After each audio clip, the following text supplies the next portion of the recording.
Le grand direct des médias, Thomas Joubert. L'actualité de ces derniers jours a été particulièrement dramatique et violente. Hier encore, la mort de 6 personnes, dont 4 enfants, dans ce terrible accident de minibus. Chaque jour, les images de la guerre à Gaza, les débordements lors des manifestations en France ou encore le crash d'avion en Ukraine. Vous êtes nombreux à être choqués par la violence de ces images et à nous le dire tous les jours sur le télérépondeur d'Europe 1, notamment quand les enfants regardent la télé. Et c'est d'ailleurs notre débat de ce matin. Avec toutes ces images violentes, faut-il laisser les enfants regarder les JT? Avec nous dans ce studio, le psychiatre Serge Tisseron, bonjour. Bonjour. Et Antoine Guélo, le directeur de la rédaction de TF1. Bonjour, merci d'être avec nous. Bonjour Thomas. Antoine, si je reprends le 20h de TF1 d'hier soir, vous vous posez des questions avant de diffuser les images de l'accident de minibus dans l'Aube? Bien sûr, on se pose beaucoup de questions, toujours, chaque soir, chaque journal à 13h à 20h, et on ne prend pas de décision en solitaire. C'est-à-dire qu'il y a toute une équipe qui, avec ses sensibilités, il y a souvent des parents d'ailleurs, parmi les personnes qui sont en charge de la responsabilité du journal et du journal, on prend des décisions, on discute et on prend des décisions, notamment celle de montrer ou de ne pas montrer et éventuellement de prévenir, parce qu'il s'agit bien de montrer le monde tel qu'il est, mais de prévenir et d'exercer notre responsabilité de journaliste. Elles sont choquantes, les images d'hier soir de l'accident. C'est tout frais, on voit le minibus fracassé, le camion en travers de la route. Il faut les montrer, ces images? Je pense qu'on fait un journal qui s'adresse à tous les publics, et ça c'est important. C'est un journal, je dirais, presque pour tous. Maintenant, on a une responsabilité, il y a des règles édictées par le CSA, et puis on a une responsabilité de journaliste. Et là, c'est à nous de prendre nos responsabilités, d'expliquer, de décrypter, de prévenir. C'est ce que je vous disais, c'est très important de prévenir quand des images peuvent choquer un jeune public qui peut être effectivement devant la télévision. Et puis après, on s'en remet évidemment au bon sens, au discernement, à l'intelligence des parents, je dirais. Il faut évidemment que les parents regardent le journal avec leurs enfants, ce que l'on fait nous-mêmes, et expliquer. Et oui, Serge Tisseron, vous êtes psychiatre. Est-ce qu'on laisse les enfants regarder ça? Alors, tout d'abord, il y a une question d'âge, évidemment. Avant 6 ans, c'est très difficile d'expliquer à un enfant le sens des images et finalement, l'enfant va être bouleversé et on va avoir beaucoup de difficultés à le rassurer. Donc, avant 6 ans, il vaut quand même mieux éviter que les enfants voient le JT. Après, il vaut mieux les prévenir avant et leur laisser le choix, s'ils ont envie de le regarder, mais le regardent avec leurs parents. Mais vous voyez, ça oblige en tout cas à ce que les parents ne prennent pas leurs enfants en otage devant leur assiette, c'est-à-dire éviter de regarder le journal télévisé pendant le repas du soir. Mais parce que c'est ce qui se passe, la télévision est allumée, les enfants sont dans la pièce, je sais bien que et ils tombent sur ces images. Je sais bien que c'est ce qui se passe pendant très longtemps, il n'y a pas de ceinture de sécurité dans les voitures, c'était ce qui se passait. Bon, aujourd'hui, ça a changé. Donc, si vous voulez, les choses sont appelées à évoluer, sinon on ne serait pas là pour en parler. En aucun cas, on laisse un enfant tout seul devant le JT? En aucun cas, mais avant 6 ans, encore moins, jamais, même accompagné, parce qu'on ne peut pas lui expliquer, et après 6 ans, plutôt accompagné avec lui. Alors, à partir de là aussi, les réactions des parents sont importantes. Si les parents ne disent rien, parce que les images les rendent muet, l'enfant risque de penser que c'est des images ordinaires, que c'est normal de ne rien éprouver, de ne rien montrer. Donc c'est important aussi que les parents disent leurs émotions, puis c'est important aussi que les parents donnent les explications que tous les journalistes ne peuvent pas donner. Mais je voudrais quand même aussi, il n'y a pas que les parents dans l'affaire, il y a les journalistes. Alors je voudrais quand même attirer l'attention sur le fait que les journalistes font très bien leur travail pour montrer les horreurs du monde. Et ça c'est normal, parce qu'elles existent, il faut les montrer. C'est pas moi qui vous dirais le contraire.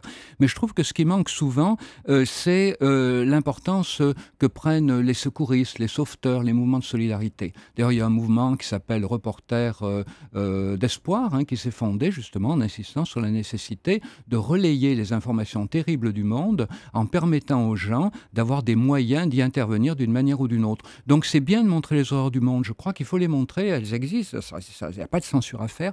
En revanche, il faut proposer aussi des figures positives dans lesquelles les enfants puissent se reconnaître, dans lesquelles ils ont envie de s'investir. Ça tombe bien parce qu'effectivement, un journal, c'est un tout. Il y a une partie effectivement liée à cette actualité, ce news malheureux, je dirais. Et puis, il y a toute une partie de découverte.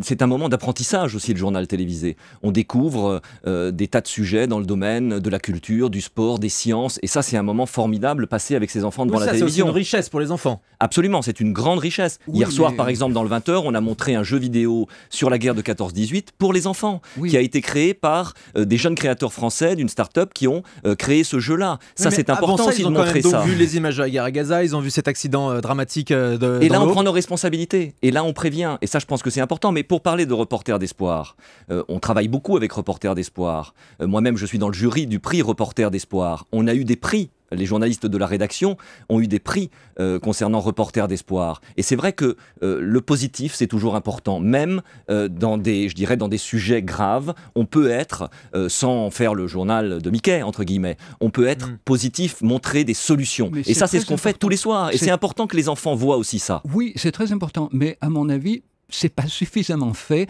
Et c'est vrai que souvent les journalistes ont tendance à céder au fait que un bombardement, des explosions, surtout la nuit, c'est plus spectaculaire que de montrer des secouristes. Ça ne se passe jamais comme ça. On se pose toujours des questions. Antoine Guélo, est-ce que les journalistes ne tombent pas trop dans le sensationnalisme, notamment à la télévision? Mais on ne doit pas tomber dans le sensationnalisme. Le journal de TF1 ne tombe pas dans le sensationnalisme. Parce que justement, il y a cette réflexion. On est tous ensemble à réfléchir à ce qu'on met à l'antenne. Et on a une responsabilité très importante à TF1 de ce point de vue-là. Totalement éventré, sorti des valises dans ce crash dramatique de la Malaysia Airlines en Ukraine, cet avion abattu. Le message que la télé fait passer, c'est quoi? C'est regardez, il y avait des enfants à l'intérieur de l'avion. Mais ça existe, le monde réel existe. Il ne faut pas mettre les enfants à l'abri de ce monde réel et ne pas leur parler de ce monde réel, l'occulter totalement. Il faut simplement expliquer et prévenir d'images potentiellement violentes. Je crois que c'est très important que les enfants soient dans une certaine forme de réalité quand elle est expliquée. Et alors comment on leur explique, Serge Tisseron? Écoutez, d'abord, les journalistes ont une responsabilité importante pour, comme on dit, contextualiser les images. Les parents, il faut une explication de texte.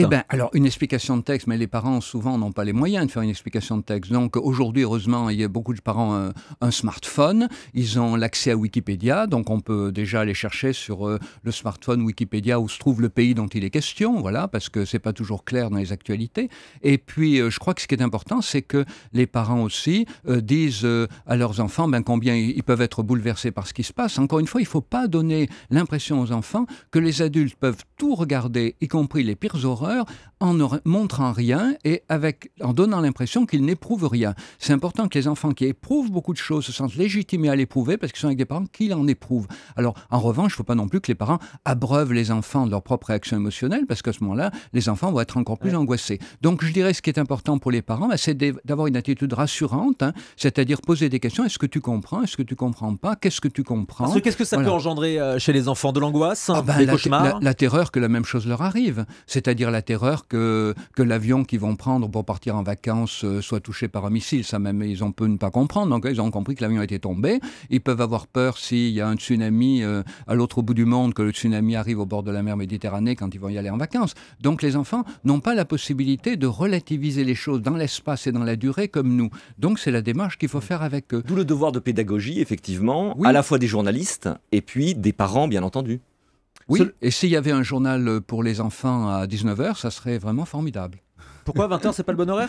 20h, c'est traditionnellement l'horaire des parents. Donc, il vaut mieux, encore une fois, que les parents ne prennent pas leur repas devant le journal télévisé. Il y a tellement de moyens aujourd'hui de consulter les actualités, les chaînes malheureusement, la réalité, c'est celle-là. Hein. Non, mais la réalité, les gens, ils disent, il y a des enfants qui sont devant la télé. On est là pour en parler de la réalité. Je veux dire, c'est pas trop compliqué que les parents profitent des vacances, peut-être, pour prendre l'habitude de prendre leur repas avant les infos ou après les infos. Les vacances, c'est l'occasion de bonnes résolutions familiales. Il y a environ 10% des enfants des 4-10 ans qui sont chaque soir devant les journaux télévisés. Ce sont les données de Médiamétrie. Vous avez conscience de ces chiffres à TF1, justement, Antoine Guélo? Bien sûr, d'autant plus qu'encore une fois, on fait un journal pour tout le monde.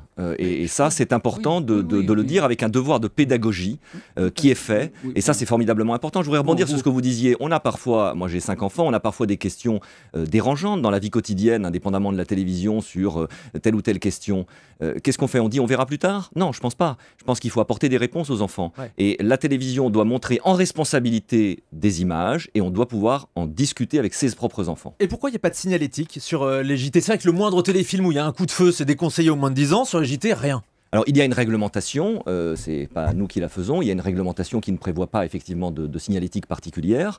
Le CSA nous oblige à faire certaines choses. Nous sommes évidemment aussi en responsabilité et on prend nos responsabilités, encore une fois, en avertissant. Et je pense que la phrase est forte, quand on dit que certaines images peuvent choquer, peuvent être choquantes. Voilà, là, il y a un devoir d'alerte. Oui, et là, effectivement... Souvent, avant même que la phrase soit terminée, les images choquantes sont déjà sur l'écran. Écoutez, en tout cas, on a ce devoir d'alerte-là. Et là, chaque parent en conscience, et nous on mise sur le discernement des parents, peut effectivement là décider de certaines choses. Et le CSA qui a un peu renforcé ses règles quand même en la matière, on a vu plusieurs chaînes mises en garde, notamment les chaînes d'infos, parce que les images n'étaient pas floutées par exemple. Ça complique votre travail de journaliste ? Nous, on prend nos décisions en conscience, je dirais, et en travaillant ensemble et en se posant des questions en fonction des sensibilités de C'est la chacun. conscience des journalistes et C'est des le plus chaînes. important. C'est le plus important, avec une réglementation que l'on respecte naturellement, mais on a encore une fois cette responsabilité, et le mot est fort, et on prend nos responsabilités à chaque fois qu'il y a ces images potentiellement fortes et dérangeantes, mais qui encore une fois font partie du monde. Ouais, alors pour Elles font conclure, partie du monde, mais encore une fois, bon, alors il y a une responsabilité des journalistes, on en a parlé, mais je crois qu'il faut que les parents prennent conscience du fait que ces images vont pas forcément avoir des effets immédiats sur leurs enfants. L'enfant ne va pas forcément se mettre à pleurer, à crier, à vouloir quitter la place en courant. Non, mais ces images insécurisent l'enfant. Or, un enfant insécurisé est un enfant qui va pouvoir moins bien faire face aux apprentissages scolaires, aux difficultés qu'il peut rencontrer à l'école, qui va moins bien accepter les contraintes éducatives. Donc, je crois que c'est important que les parents prennent conscience du fait que l'insécurité engendrée chez leurs enfants par ces images leur complique leur tâche éducative. donc si Et je s'ils comprends font un bien, petit effort autour pas de de ces JT images, avant 6 ans, ça pas c'est de JT avant 6 ans. indispensable. Et Et si on regarde ensuite, si les enfants tombent sur ces images, évidemment, explication laissez de le la choix part des des parents. enfants. Laissez le choix des on en enfants parle. après. On On en laisse parle le en choix des famille. enfants après 6 ans et en tout cas, on en parle en famille, oui. Serge Tisserand, je rappelle que vous êtes psychiatre, l'auteur du livre 3, 6, 9, 12, apprivoiser les écrans et grandir, cette audition RS, et Antoine Guélaud, directeur de la rédaction de TF1.